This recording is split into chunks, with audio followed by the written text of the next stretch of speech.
So over the last few years, I've provided lists of audiobooks that I've been listening to because I like to recommend audiobooks as well as analog or paperback versions. Throughout 2023, I kept adding books to my reading goal, and I ended up reading more than 40 titles, most of which were audiobooks of various lengths.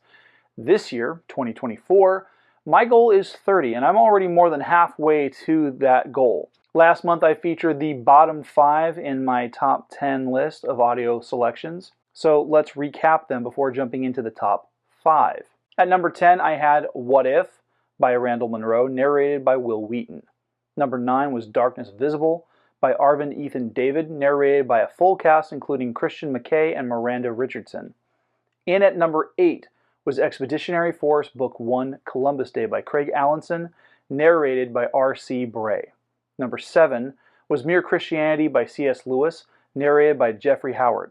And then finally, number 6, Yamada Monogatari, Demon Hunter by Richard Parks, and narrated by Brian Nishi.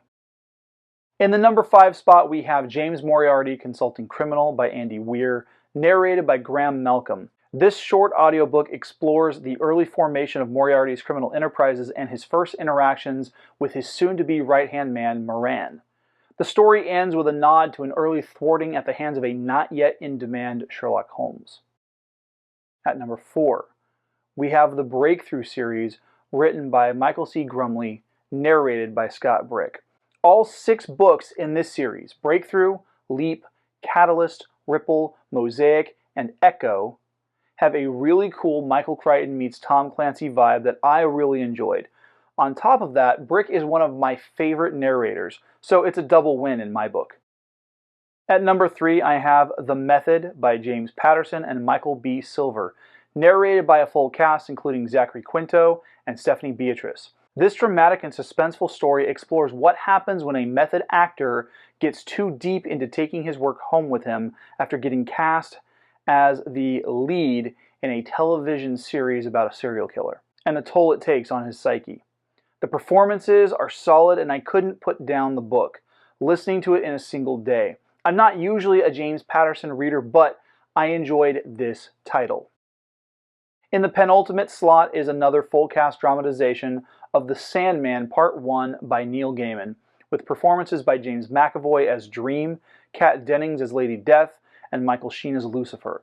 This was a well-done production with a cast playing their roles well. It's proof positive for how talented McAvoy is as an actor to bring so much seething danger to a character who can be as endearing as he can be malicious. If his performance in Split wasn't proof enough, this dramatization certainly is. Finally, in the number 1 spot is The 7.5 Deaths of Evelyn Hardcastle by Stuart Turton, narrated by James Cameron Stewart. This is not your ordinary whodunit murder mystery. I won't give anything of the gimmick away, but it is definitely going to keep you engaged in the clues right up to the very end. I particularly enjoyed this book because it was actually a recommended title back at the beginning of Season 6, presented to me by my guest host, Thea Landon. Now, if you're interested in giving any of these books a listen, I picked them up with my subscription to Audible. No, I'm not doing any kind of advertisement for this service. They are not a sponsor, but I do enjoy having Audible, and I found it a great way to read as voraciously as I can while I'm, in the car or at work. And if audiobooks aren't for you, I've listed each title with their ISBN numbers down in the video description. Happy reading!